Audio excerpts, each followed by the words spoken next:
अफजल गुरु की फांसी पे आते हैं। हाँ। आपने अपने करियर में 8 फांसियां देखी, हाँ।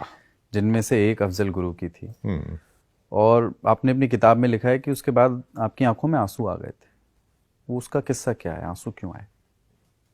देखिए क्या होता है, अफजल गुरु की जो फांसी थी, तो मुझे पता था फांसी कभी 10 साल में एक होती है। हम्म। तो अफजल गुरु की जब फांसी थी तो मुझे उसका इंचार्ज बनाया। मैं हेडक्वार्टर से उसको सुपरवाइज कर रहा था। वैसे इंचार्ज जो है सुपरिटेंडेंट जेल होता है, तो मुझे हेडक्वार्टर से भेजा कि आपने इसको सुपरवाइज करना है। तो पहले मैंने देखा हुआ था, वो भी मुझे जानता था। तो जब मैं उनके उसमें गया अफजल, क्योंकि अफजल गुरु को, उसके घर वालों को तो हमने दो दिन पहले बता दिया था कि इसको हम फांसी पे लगाने जा रहे हैं। पर वो बात दूसरी है कि उसको वो चिट्ठी मिली नहीं। उसको चिट्ठी तब मिली जब वो ऑलरेडी फांसी पे लटक चुका था। तो अफजल गुरु के पहली देर हम चाहते थे कि जो अफजल गुरु की फांसी हो, इसमें ज़्यादा लोगों को पता ना चले, क्योंकि बड़ी एक सिक्योरिटी रिस्क प्रिजनर को आप जो लटकाने जा रहे थे, तो हम चाहते थे कि लोगों को पता ना चले। तो मैं इसलिए वहाँ पे उस जेल में सुप्रिंटेंडेंट जेल के साथ मैं शाम को ही वहाँ पहुँच गया था। अगर मैं शाम को वहाँ आऊँगा तो वहाँ पे शोर नहीं मचेगा। कईयों को पता, क्योंकि ड्यूटी चेंज होती रहती है। कुछ को अगर पता भी था कि मैं अंदर हूँ तो वो अगला वो सोचते निकल गए होंगे, और दूसरी ड्यूटी वाले जो आए थे उनको पता नहीं था कि मैं अंदर हूँ। सुप्रीम जेल हम सारे अंदर रहे। तो हम अंदर सारी तैयारी कर रहे थे। जो रस्सा वगैरह जो था उसको देखना होता है कि रस्सा जो है ठीक तरीके से गले में फिट हो, ताकि फांसी ठीक तरीके से हो। उस टाइम पे जो है कोई ऐसा कानून नहीं था, क्योंकि मैंने सुना था कि कई बार जब फांसी लगाते थे तो बंदे की गर्दन ऊपर रह जाती थी और बॉडी नीचे गिर पड़ती। अगर भारी बंदा होता था तो बॉडी नीचे अलग हो जाता। अलग हो जाती थी। तो उस टाइम पे हमें खाली ये होता था कि बंदा मर जाए, चाहे जैसे भी है, रूल फॉलो हो या ना हो, पर बंदा मर जाए, फांसी उसको लग जाए। तो अफजल गुरु में मैं क्योंकि लीगल एडवाइजर था, तो मुझे था कि मैंने सब चीज़ जो है रूल्स के हिसाब से करनी है। तो एक दिन पहले जब हम तैयारी कर रहे थे, हम जो भी रस्सा लटकाएं वो रस्सा टूट जाए। हमें क्या करना होता है, जो उसकी जो प्रैक्टिस होती है, जो प्रिजनर का वेट होता है उसे डबल वेट का बोरे में डाल के उसको रस्से से लटका के फिर उसको झटके से नीचे पर डबल फेंकते क्यों? हैं, कि ताकि मजबूती को मेक मतलब श्योर करने मजबूती के का उसका लिए। एश्योर हो जाए। इसमें बक्सर, इसके ज़्यादातर जो वो ये आते हैं बक्सर से आते हैं। बक्सर में इसका रस्सा बनता है, क्योंकि बक्सर में क्या है कि वहाँ एक गंगा के किनारे पे वो, जी जी उसमें जी। क्या होता है, ह्यूमिडिटी वगैरह होती है। तो उसकी जो रस्सा जो होता है उसके रेशे वगैरह जो बड़े पक्के होते हैं, इसलिए बक्सर जेल में बनता है। वहाँ से रस्से आए हुए थे, तो हमने 4 रस्से बारी बारी करके करे, वो सारे रस्से टूट जाए। थोड़ा सा वेट नहीं वो सहन कर पा रहे थे। पहले हमने उसके बराबर का वेट किया, फिर उसे डबल किया, वो रस्से जो है टूटते जा रहे थे। तो मुझे लगा यार, मैं सरकार को क्या जवाब दूंगा। मैं सरकार को क्या जवाब दूंगा कि एक मैं फांसी को नहीं कर पाया, एग्जीक्यूट नहीं कर पाया। तो मेरे को तो लगा कि मेरी नौकरी गई। पर भगवान की दया थी कि और रस्से हमने देखे, तो वो रस्से काम कर गए। तो वो रस्से काम करके फिर हमें विश्वास हो गया कि इस रस्से से हम लटका ये सकते हैं। सब कुछ आप कोऑर्डिनेट कर रहे थे, तो डील किससे कर रहे थे? ऊपर किससे बात हो रही थी? नहीं, हमारे जेल सुप्रेंट साहब थे जेल मेरे, तो सुपरिटेंडेंट जेल साहब सुप्रेंट को कह रहे थे। थे, अच्छा। क्योंकि रस्से हमारी जेल में जो रस्से बहुत बड़े होते हैं, खाली लटकाने के लिए नहीं होते। रस्सी का कई काम होता है। वैसे तो रस्सी जो है एक प्रोहिबिटेड आर्टिकल है, क्योंकि रस्सी को करके तो कोई भी कैदी हाँ, बाहर जा इनमेट्स के लिए सकता, अवेलेबल नहीं हाँ, हो सकता। अवेलेबल नहीं होता। तो हम उसको काफ़ी, उसमें अपने एक बड़े बक्से हैं हमारे बने हुए, आर्मी स्टाइल के बक्से होते हैं, जिसमें हम रस्सों को रखते हैं जोड़ के। तो रस्से हम करते रहे, तो एक रस्सा मिल गया जिससे वो था। तो फिर हम वो हो गए। मैं बिल्कुल सेटिस्फाई हो गया कि हाँ, इससे जो है लटक सकता है। तो और हमें, आप देखें, हमें कोई जल्लाद नहीं मिल रहा था। नहीं तो जल्लाद का होना जरूरी होता है। अब तो जो जल्लाद का होना जरूरी कर दिया है। पर वैसे मैं बताऊं आपको, जल्लाद की कोई जरूरत नहीं होती है। अगर आप लोगों को कह दो ना फांसी दे दो, तो आप भी दे सकते हो। जब मेरे जैसा लॉ ग्रेजुएट फांसी दे सकता था, तो आपको भी कह दो तो आप भी फांसी दे सकते हो। उसमें कुछ नहीं होता, खाली एक लीवर होता है, उसको खींचना होता है और रस्से को अपने स्टाइल से बांधना होता है। अगर रस्सा आपने ठीक तरीके से नहीं बांधा, तो मैंने जो आपको बताया ना इंसिडेंट होता है, गर्दन जी। ऊपर रह सकती है, वो बॉडी नीचे आ जाए, तो ये चीज हो सकती है। तो खैर जब रस्से से मैं पूरा वो हो गया, तो फिर मैं, जल्लाद कोई था नहीं, खाली सारे ऑफिसर ऑफिसर थे और हमारे सिपाही थे। हमारे सिपाही भी अगर उनको आप कह दो फांसी देनी है, बड़े खुश होते हैं, खुश होकर फांसी देते हैं। अच्छा। उनके लिए खेल होता है एक उनका। तो ये हो गया, जब मैं इससे हो गया कि हाँ ठीक है, रस्सा ठीक है, तो फिर मैं इनके पास सुबह के टाइम गया। तो एकदम इन्होंने मुझे देखा, तो इनको लगा कि आज कुछ ना कुछ अनहोनी हो रही है, कि सुनील गुप्ता जी के सवेरे सवेरे दर्शन हो गए। सुप्रीटेंडेंट जेल को तो वो देखते देखते थे। जी। तो मुझे कहने लगे कि सर आज कुछ दे रहे हो, फांसी वगैरह दे रहे हो? अफजल गुरु ने पूछा। हाँ। तो मैंने कहा तुम्हें कैसे पता है? तो कहने लगे कि एक तो आपके दर्शन हुए हैं सुबह सुबह, और दूसरा जो है मेरे को रात को अलग बंद कर दिया था। और जो सिपाही रोज मेरी ऊपर नजर नहीं रखते थे, हमारा कानून ये कहता है कि जिसको आपने फांसी देनी है, आप 24 घंटे उसको एक रेगुलर वॉच में रखोगे। सिपाही देख रहे हैं, सीसीटीवी देख रहे हैं, सब कुछ है। तो मैंने कहा हाँ, मैंने कहा आपको फांसी देने जा रहे हैं। आप ही ने ये खबर ब्रेक की अफजल गुरु हाँ, मैंने खबर ब्रेक किया। वैसे उसके घर वालों को हमने बता दिया था पहले, क्योंकि ये बहुत ही ज्यादा सिक्योरिटी का मामला था, जिसके ऊपर कितने राइट्स हो जाते, कितना कुछ हो जाता।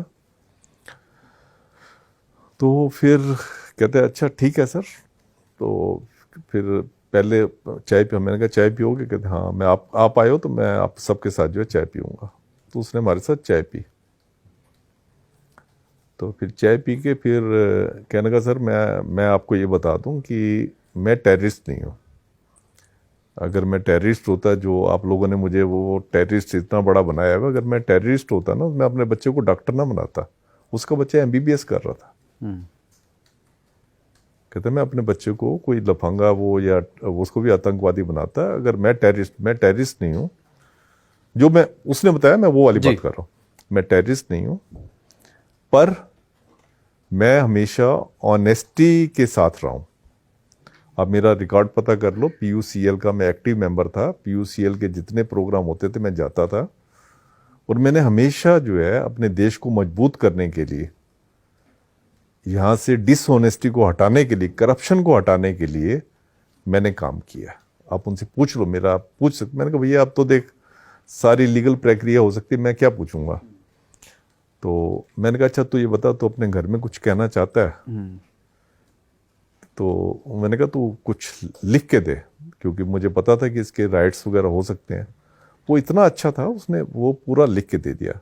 उसने अपनी वाइफ को लिखी चिट्ठी, जिसमें उसने कहा कि जो लीगल की, जो भगवान की इच्छा थी, वो मैं जा रहा हूँ, पूरी भगवान की इच्छा को मैं पूरी कर रहा हूँ।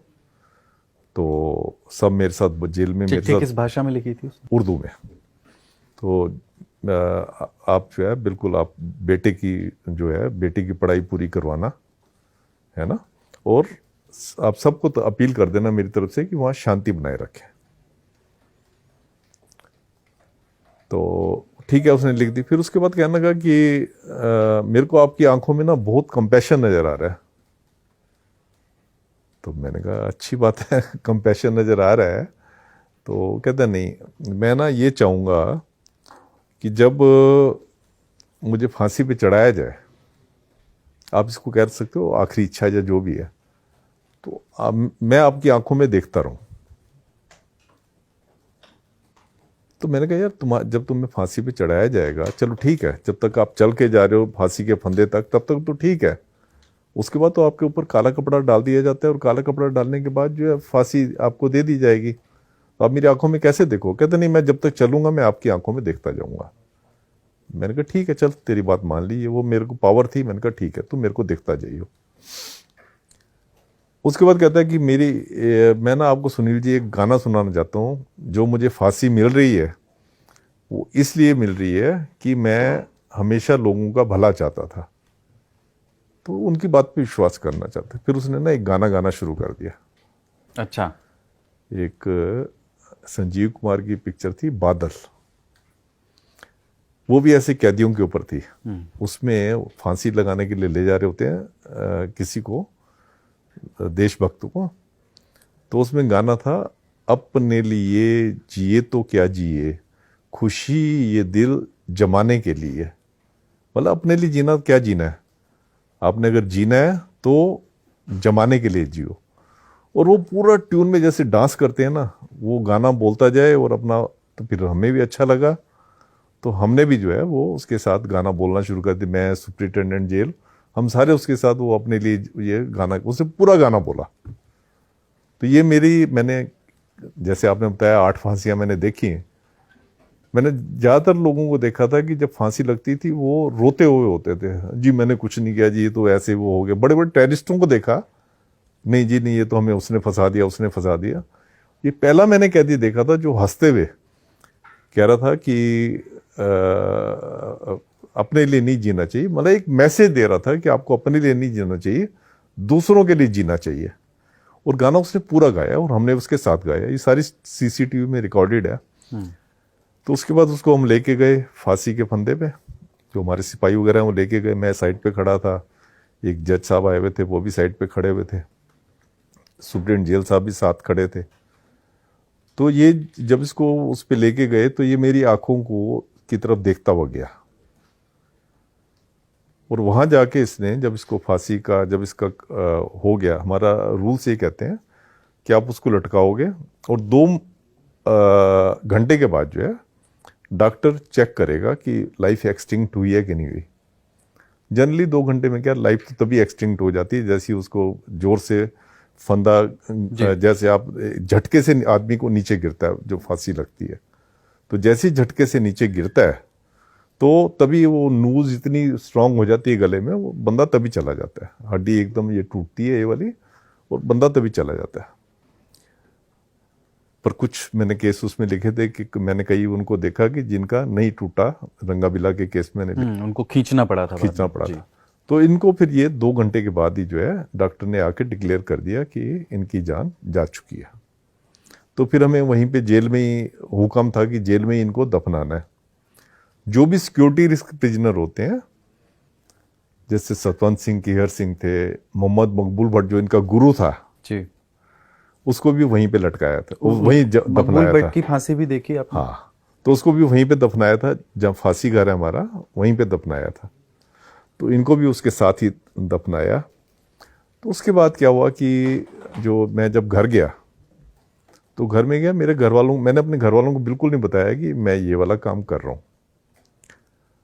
तो उनको था कि शायद कई बार ऐसे हो जाता था कि मैं कई रातें जो जेल में बितानी पड़ती थी, तो उन्होंने सोचा ऐसे कोई अर्जेंट काम होगा। फिर मैं जब गया वहाँ पे घर पे, मुझे उसकी बात रह रह के याद आ रही थी कि आपकी आंखों में मुझे बड़ा कंपैशन नजर आ रहा है। तो मुझे कई लोग कहते थे, पर एक बंदा जब आखिरी उसमें वो बना, चमचागिरी तो करेगा नहीं। तो फिर अब जिस, मतलब देखो जेलर भी एक इंसान होता है जिससे वो कुछ मिनट पहले बात कर रहा है और वो कुछ मिनट के बाद वो जो है आपके सामने नहीं है। तो मेरा दिल जो है ना बड़ा भरा हुआ था। तो जैसे ही मैं घर पे गया तो मेरी बेटी थी, मेरी वाइफ थी, हम गले लग के बड़ी देर तक रोते रहे।